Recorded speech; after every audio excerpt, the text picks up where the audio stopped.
Part 1. You will hear a woman asking about membership of a society. First, you have some time to look at questions 1 to 4.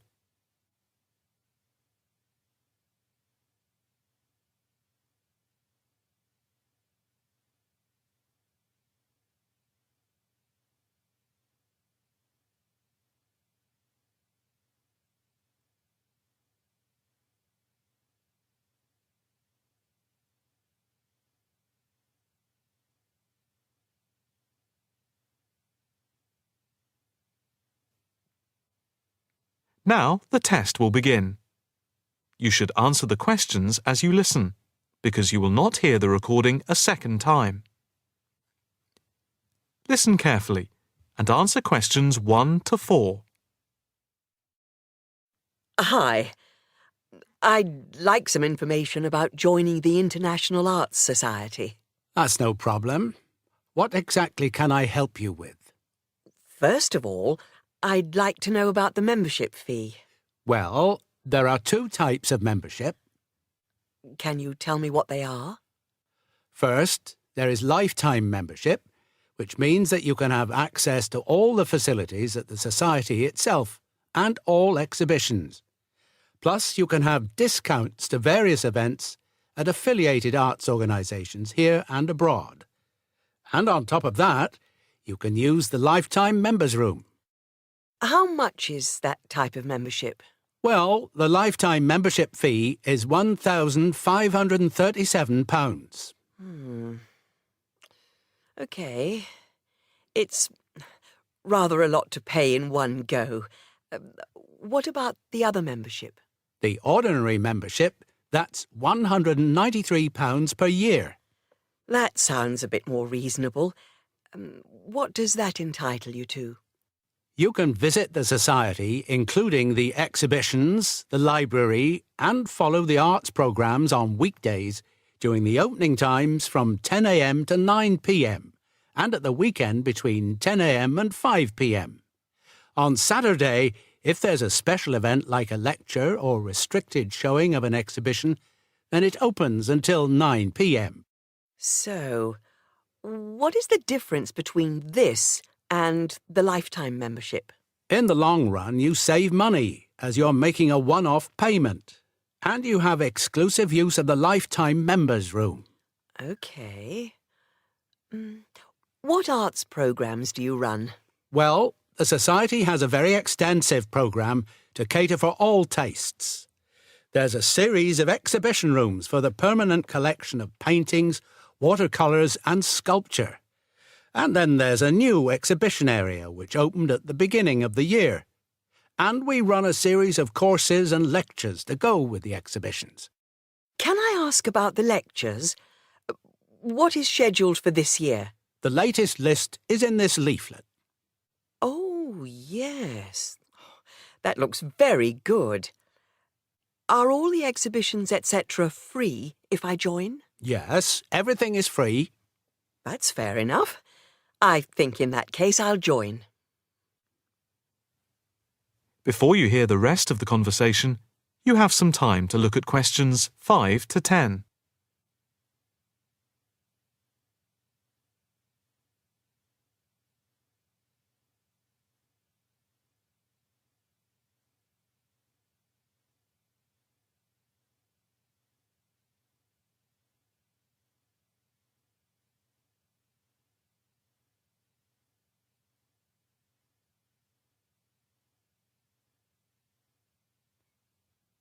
Now listen and answer questions 5 to 10. I just need to take your name, address and telephone number. First, your name. Margaret Rochester. I take it that's R-O-C-H-E-S-T-E-R. Yes, that's it. And the address? It's 55 Stone Avenue. OK.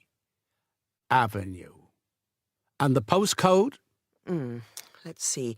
It's MA7 4PQ. And a daytime telephone number? Can I give you my work number? Yeah, that's fine.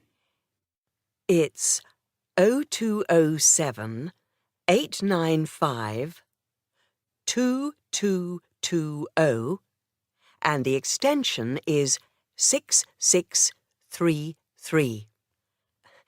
Can I pay by credit card? Yes, of course. Do you want to pay for the full year at one time or by monthly instalments? You pay £4 extra a month if you pay by instalments. OK. I think I'll pay by monthly instalments. Right. If you just complete this form, then we can set up the monthly payments. OK. If you just put your PIN number in the machine, I can deduct the first month's payment. Right. That's gone through. Here's your card. I now just need to take your photograph over here, and then I can put it on your membership card. OK. That's it. I'll just print out your membership card. Right, here you are. Thank you. By the way, can I bring any friends to the Society exhibitions and lectures? With the ordinary membership, we can issue a day pass once a fortnight, which allows you to bring a friend in.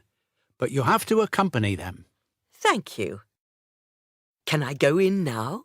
Yes. You just swipe your card here. That is the end of part 1. You now have half a minute to check your answers.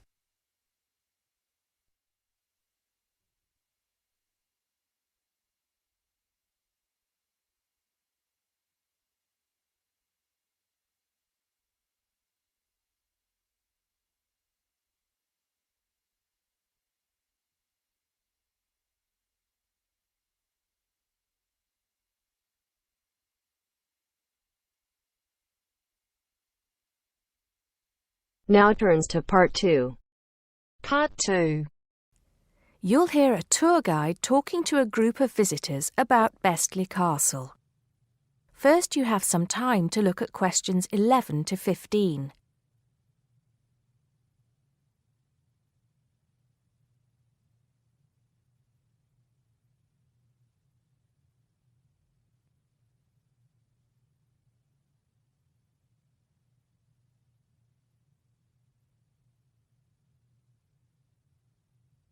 Now listen carefully and answer questions 11 to 15. Welcome to Bestley Castle. It's nice to see so many of you here today. Before we go in, I'd like to tell you some information about the castle, the things to see and do, and the facilities available to you in the grounds. We'll do our best to make this a truly memorable visit. Now, the castle grounds are quite big, and we don't want you to get lost, so I'm going to give you an idea of the layout. At the moment, we are at the entrance, and immediately to our left is the Tourist Information Office. Go here if you need any questions answered. They'll be happy to help. And of course, behind the tourist office is the car park where the coach dropped you off. And he'll also pick you up from the same spot at 5 p.m. today. In front of us are the water gardens. If you stroll through, you get to the North Bridge, which is the entrance to Bestley Castle. Take your time and enjoy looking around the castle. There's a lot of history steeped in those walls. As you leave the castle via the South Bridge, you'll be greeted with the sight of roaming deer. During the day, there will be scheduled feeding opportunities where visitors can get involved. However, we do request that you do not feed the deer outside these times. To the right of the deer park is the Castle Museum, and behind that is our award-winning restaurant. It's a relatively new addition to the castle grounds, but is fast gaining a reputation for its food. Alternatively, you can choose to dine in the picnic area on the other side of the deer park.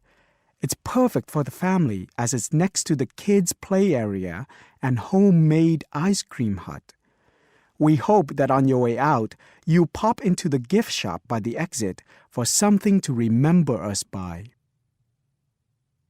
Before you hear the rest of the talk, you have some time to look at questions 16 to 20.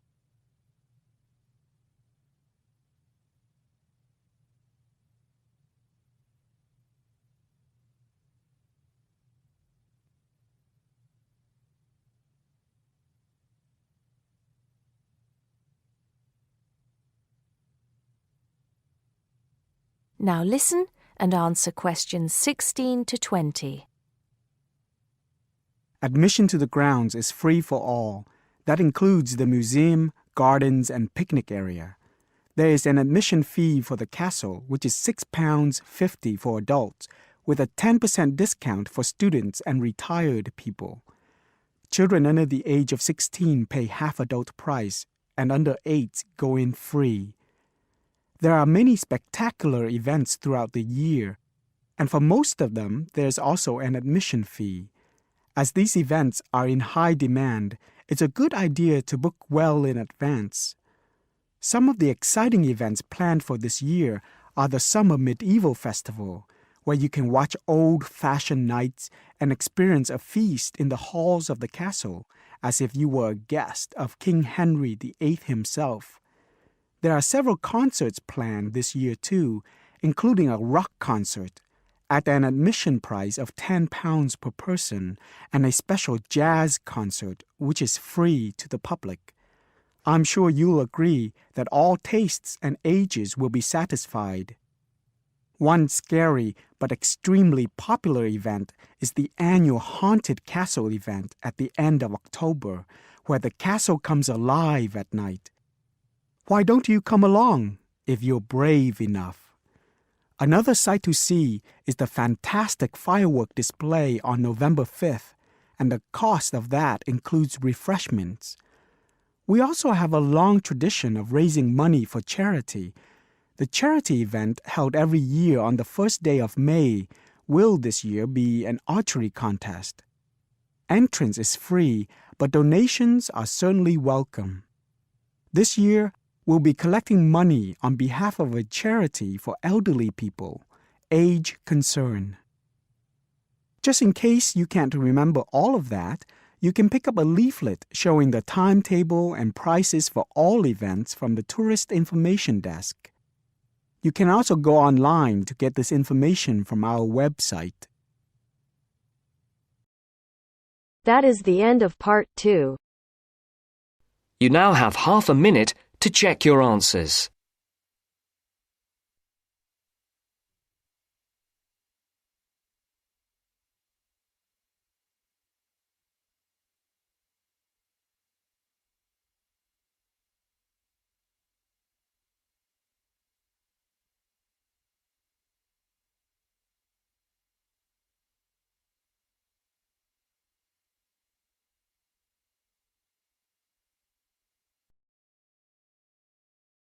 Now turns to part 3.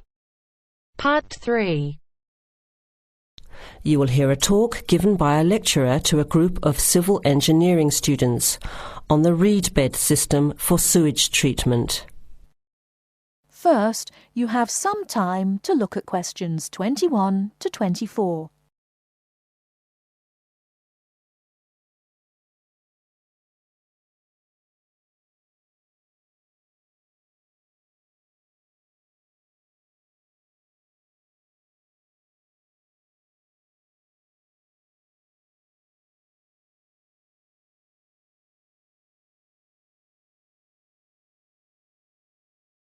Now, listen carefully and answer questions 21 to 24. Thank you for inviting me to speak to you today about what is now called the reed bed sewage treatment system. This system uses naturally occurring reeds to treat domestic and industrial waste. It's an environmentally friendly alternative to normal systems. You all know what reeds are like, don't you? Those tall plants with hollow stems that grow in wet places, like marshes, for example. Here's how the system works. First of all, an artificial marsh is created. To do this, holes are dug about 1 metre deep and usually rectangular in shape. They are then lined with clay or plastic, and the liner is covered with gravel. After that, a system of tubing is laid, with holes in it, and more gravel is added to cover that. Finally, reeds are planted in the bed. The sewage is brought to settling tanks. From there it is distributed to the roots of the reeds through the tubing. Note that the waste material enters the beds underground and remains underground. The reeds conduct oxygen very efficiently through their stems to the roots system. Here, bacteria work to reduce the waste material to basic elements. What comes out of the artificial marsh is water that has been cleaned through a natural process. The purified water leaves the reed bed through a simple outflow pipe.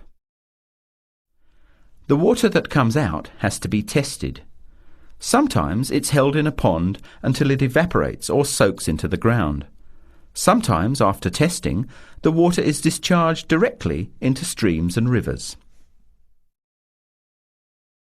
Before the talk continues, with questions from the students, before you hear the rest of the talk, you have some time to look at questions 25 to 30.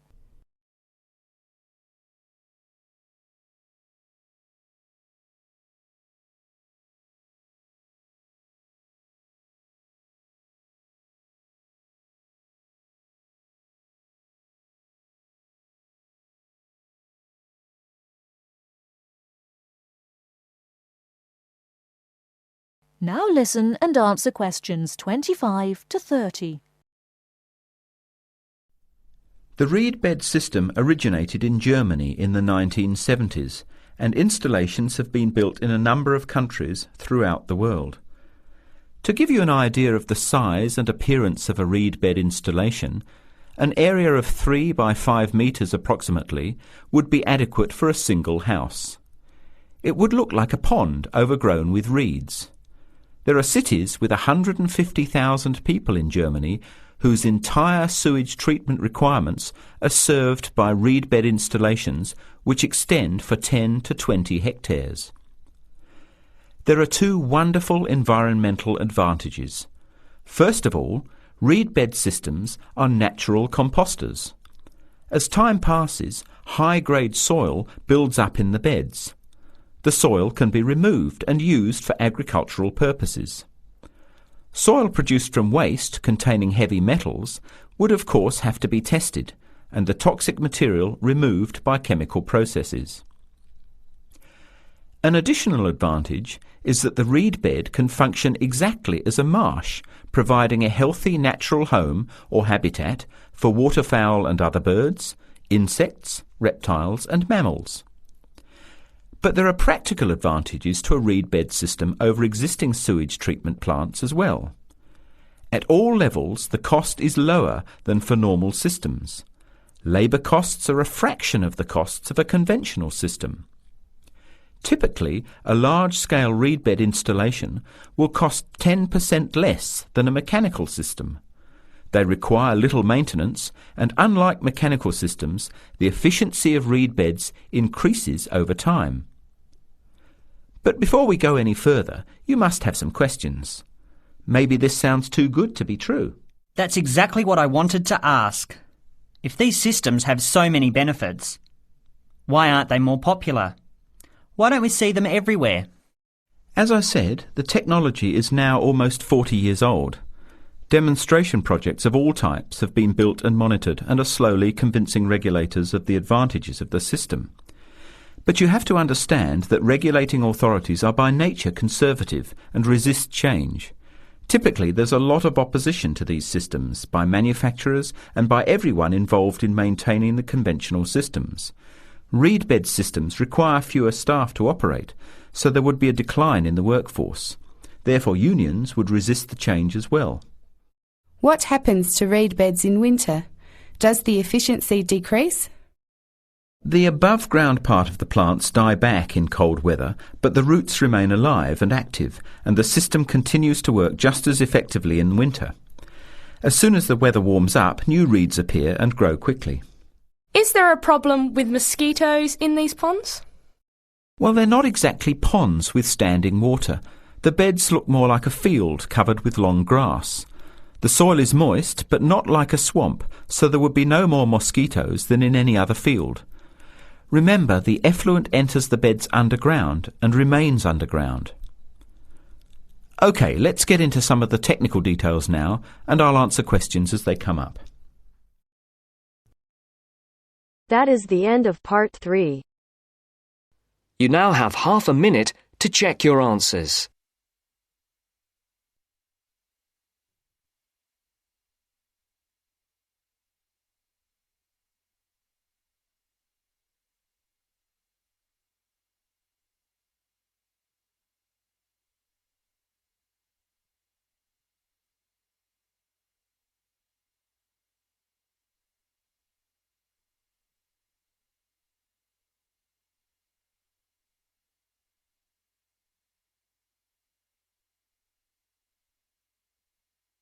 Now turns to part 4.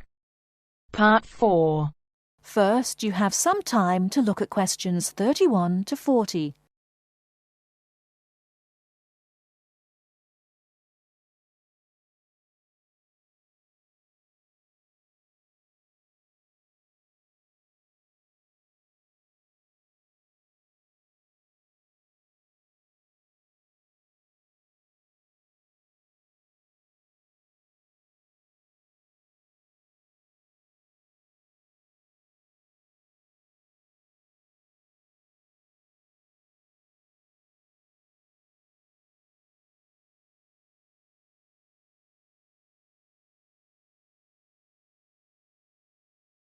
Now listen carefully and answer questions 31 to 40.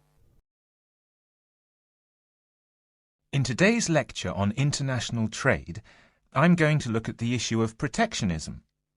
I'll start off with a definition of protectionism and then go on to look at the methods countries have used to protect their economy. Following this, I'll look at the advantages and disadvantages of protectionism when compared to free and open trade. So let's define protectionism. Protectionism, at its simplest, is the opposite of free trade. It is the practice of protecting domestic industries from foreign competition by using import duties or quotas. Options available to protect the economy are tariffs, embargoes, subsidies and quotas. Let's examine these in turn with some examples. Tariffs are one form of protectionism. It is a tax which is applied to imported goods, but not to home-produced goods. The idea is to make the imported goods more expensive than the home-produced ones, so that consumers buy home-produced items. An ongoing example of protectionism via tariff is between Britain and the USA. Britain buys most of its bananas from Commonwealth countries, largely in the Caribbean. However, the USA owns banana plantations in South America. In 1999, Britain refused to buy bananas from South America, so the US government put tariffs on some British-produced goods. The most famous example was a tariff of 100% import tax on wool products from Scotland brought into the United States. The next method of protectionism is embargoes.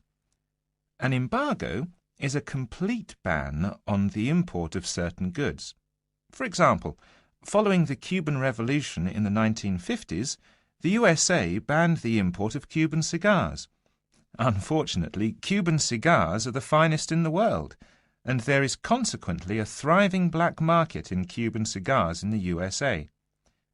As we can see in the example, embargoes can lead to a black market, or unofficial economy, if people want the goods badly enough.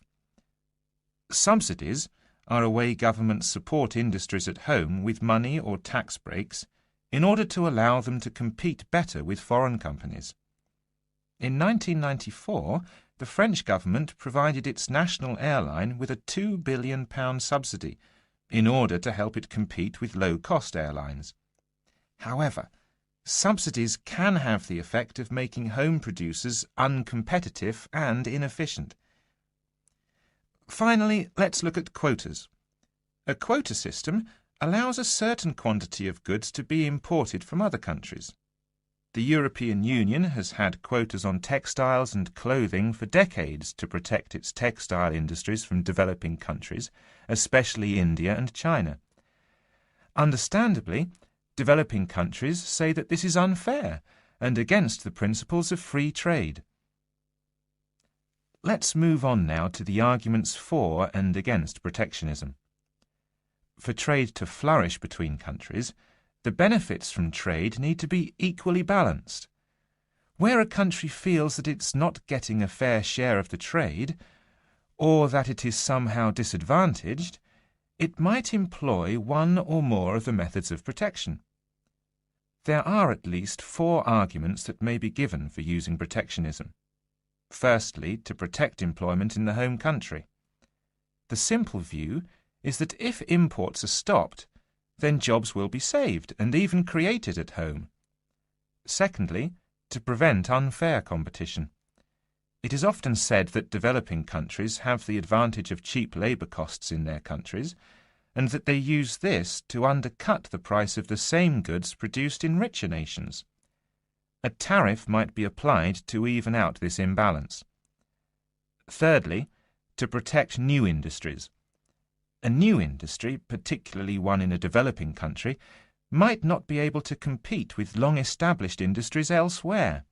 Tariffs and quotas give new industries the chance to build up production to the point where they can compete. Fourthly, to raise money. Tariffs were once used as a way of raising revenue for the government. In modern countries, they are now seldom used for this purpose, as the damage to trade often outweighs any immediate benefits. Now for the arguments against protectionism, which are perhaps simpler to summarize. Although trade restrictions might help a country for a short period of time, their overall effect is a negative one. Restrictions affect the flow of trade, and the more countries employ restrictions, the less trade can flow. In the long run, no one benefits from trade restriction, because if one country puts restrictions on another country, the other country then puts their own restrictions on the first country. This affects the first country's exports, and as the country finds it difficult to export goods, then unemployment is the result. So, protection tends to help only the protected and can hide inefficient manufacturers. That is the end of part 4. You now have half a minute to check your answers.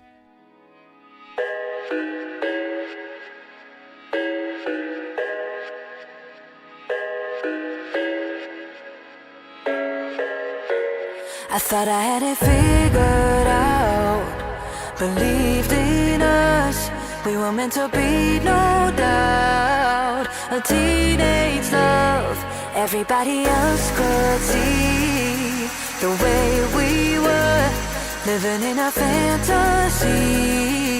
When I came